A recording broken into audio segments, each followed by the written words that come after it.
折疊起來，使用體驗就跟我上次吹到爛掉的 X9 Pro 一樣好用。攤開來就是一台小平板，湊打遊戲更加爽快。Find N6表現猛猛的。盒裝內附旭日暖橘手機一支，安全手冊、使用指南、A to C 充電線、碳纖維保護殼、退卡針，220V 才有100瓦的 A 孔充電頭。6.62寸全平面京東方 X3 AMOLED 螢幕面板，配塊金盾超瓷晶玻璃，螢幕比例將近21:9，重量控制很不錯。出廠就有保護貼。一翻開，螢幕占比率屌屌的，8.12寸全平面三星E7 AMOLED 也就出現啦。這邊用的是天穹記憶玻璃，這裡也有保護貼。頂部有揚聲器、麥克風、氣壓平衡孔、紅外線，沒有3.5mm 音源孔。側邊有仿 iPhone 的快捷鍵，相連一體的音量大小聲，側邊指紋 AKA 電源鍵。全機用上鋁合金金屬中框，四軸對稱轉軸設計，開合起來超級穩，也有不錯廣的懸停角度。中間折痕幾乎看不見，特意去摸才有感覺。底部有2組立體聲揚聲器，2顆麥克風，氣壓平衡孔，中間一孔 USB 3.2 圈外，最高支援 4K 144Hz HDR 螢幕鏡像畫面輸出。OPPO Find N6 有 Nano SIM 雙卡槽，沒給 SD 記憶卡卡槽，無法擴充手機容量。內幕破一顆沒有自動對焦的自拍前鏡頭，外幕破同一顆沒有自動對焦的自拍前鏡頭。背面用的是玻璃纖維背蓋，沒有磁吸功能的門禁卡 ，NFC 無線進場通訊，50瓦 AirVook 無線快充跟無線反向充電。OPPO Find N6 用的是高通 X85 5G modem， 台灣 5G 全门都按吃好吃滿，有 Nano SIM 雙卡槽加 eSIM， 肯定是大拇指的啦。無線網絡 WiFi 7是可以3頻全上320 MHz 最頂的那一種，就差了一個 UWB 超寬頻晶片。拉版本 6.0 音源編碼測下去，居然不支援 aptX Lossless L73 高通 X Pen， 浪費高通處理器。GPS 數量沒問題啊 ，NFC 有 Google Pay 跟門禁卡功能，實測都 OK。再配個弱一點的 IP59 防塵防水，超神的50瓦無線快充。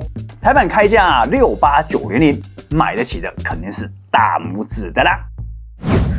外幕用的是 BOE X3 AMOLED 面板，有10bit 色彩深度 ，Full HD Plus 解析度，像素密度431 ppi， 支援 Dolby Vision， 螢幕刷新率最低只有1Hz。內幕配的是三星 E7 AMOLED， 有10bit 色彩深度，接近正方形的 QXGA Plus 螢幕解析度，像素密度412 ppi， 同樣支援 Dolby Vision， 螢幕刷新率最低只有1Hz。屏閃部分，外幕最暗的閃烁百分比 92.13%，SVM 可视性大於 1.8， 超級傷眼。不過只要把亮度拉到20%以上，就有2162Hz 超高頻率，SVM 可視性也會落到歐盟安全範圍 0.4 以內，這樣懂了吼。再來看看內幕最暗的閃爍百分比100%，SVM 可視性大於3，也是超級傷眼，所以記得把亮度拉到30%以上。就有2158Hz 超高頻率 ，SVM 可視性也會落到歐盟安全範圍 0.4 以內，亮度調對才會護眼。點進去，螢幕顯示與亮度、明眸護眼、護眼與舒眠跟自定護眼這2個選項都會讓顏色跑掉，不要開。護眼提醒蠻好用的，可以開。回到前面2頁，螢幕色自適應，色溫會變暖，不要開。超高畫質增強跟影片色彩增強這2個可以開，注視時不休眠可以打開，螢幕重新整野率開到高重新整野率才能全解放，自定應用程式螢幕更新率記得把所有 App 通通開滿120Hz 才不會浪費螢幕。回到螢幕色彩模式，這3個色彩模式分別對應不同顯示色域。還得搭配底下色溫環才能解鎖最佳色準。加入頻道會員好幫設定，我會教你。只要照着會員頻道好幫設定選項走，外幕的 sRGB 跟 DCI-P3 就會是最準的旗艦表現。內幕也是一樣 ，sRGB 跟 DCI-P3 螢幕色彩表現非常強悍，通通不需要額外校色，前提是你要選對設定啊。折疊起来的外幕用强光打下去的 SDR 峰值亮度2293尼特，大太陽底下看得清楚。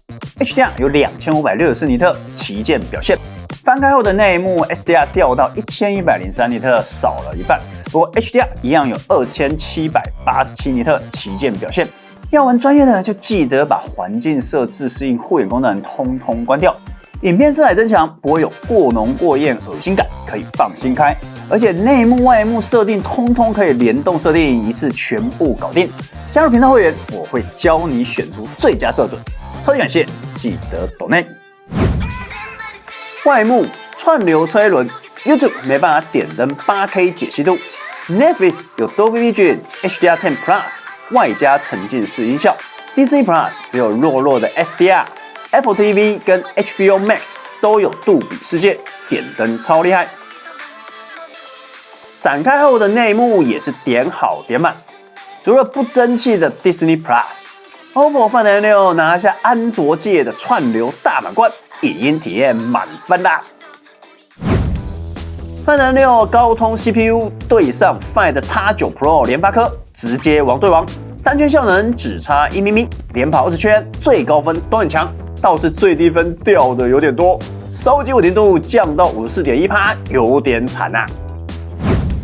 Find N6出廠預設就是 Android 16，有超好用的圈定即收 ，AKA 畫圈搜尋，在所有狀態都可以口頭語音喚醒的 OK Google Gemini 語音助理，還有會被對方發現的電信通話錄音，別想透露哈。中國廠最會的雙 WiFi 網絡加速，該給的也都沒有少，就是缺了多 App 同時發聲，不能邊看干片邊聽歌，頂多給個單獨 App 控制音量。系統有內建可以用來雙開 App 的應用程式分身，還有給多批愛好者用的系統分身跟多使用者，超適合用來切換使用身份。單手模式是下降一半不夠好用的那一種。打開後的內幕是沒有單手模式的。息屏顯示 AKA Always On Display， 內外幕都可以全天候顯示。單手超級好用的圖示繞邊也沒有缺席。安全性方面給到5組不能重複錄入同一根手指頭的側邊電源鍵，指紋解鎖跟1組臉孔解鎖，辨識速度神之快。系統有給可以調整的記憶體拓展，還有重新開機也不會自動關掉的高效能模式。就記得把智慧極速充電選項打開，然後關掉無線充電靜音模式，這樣充電速度才會快。再到桌面設定，把應用程式啟動動畫速度切到快，這樣用起來就會順到飛天。在 App 狀態4指一捏就會變浮動視窗，總共可以左右2個分割視窗，再額外加上2個浮動視窗，或者一次開4個浮動視窗。總之最多就是同時出現4個視窗啦。再開下去會變成小泡泡縮在旁邊。多工任務還是三星的8個視窗比較威猛，而且沒辦法同時看片，真的可惜。按住就可以啟動記憶艙，拿來錄音轉文字，截錄重點摘要，真的神好用。剩下的 AI 功能有緣細講啦。選配的 AI 靈感筆套裝，扣上去之後，手寫筆也有了加。靠的是手機的磁吸式反向無線充電。手寫筆觸感不錯，沒有延遲感，再加上書寫音效，根本就是實實在在的拿鉛筆寫字。無奈沒有筆帽可以點按，不夠舒壓啦。點按側邊按鈕，還有一些 AI 工具可以呼叫出來，商務使用給好給滿。手機支援80瓦 SuperVOOC 跟80瓦 UFCS 融合快充，拿100瓦原廠頭110V 開始充電。10分鐘充電23%，30分鐘充到55%，最後充滿6000毫安時電量，總共59分鐘，速度給過，還支援5瓦有線反向充電。裸機測一下50瓦 AirVOOC，30分鐘充電23%，1小時充到51%，全部滿電需要1小時57分，速度也給過。內幕跑上下拉伸的全滿版顯示。戰鬥畫面全程15 FPS 幻燈片，玩得很痛苦。只要調為正常比例，遊戲就比較正常一點啦。特效全開的中國手遊《明朝》全滿版的內幕，1小時掉電25%，換成外幕1小時掉電19%，電量還算省。有遇到鎖60赫茲螢幕刷新率，沒有降螢幕亮度。要是不玩遊戲，日常使用18小時沒電關機，續航超猛。實測溫度就秀在這邊，熱度給過。加入遊戲助理的遊戲，從邊邊拉開，叫出遊戲精靈。這邊可以切換3種遊戲模式：觸控回應、螢幕更新率。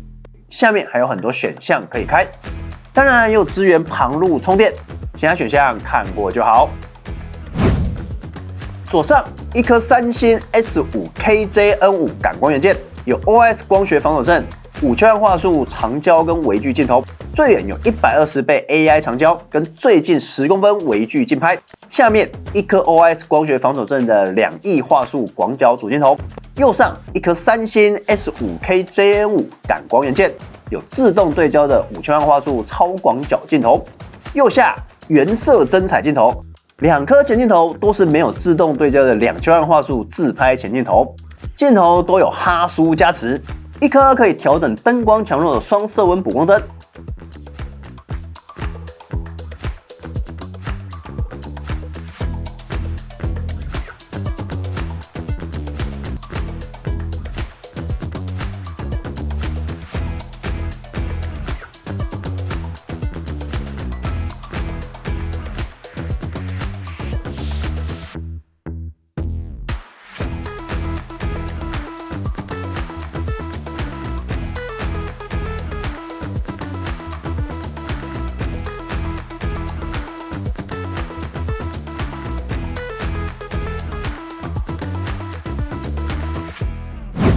作為主力機3個禮拜，折疊跟展開的使用率大概8:2，多半有80%時間都是單手使用。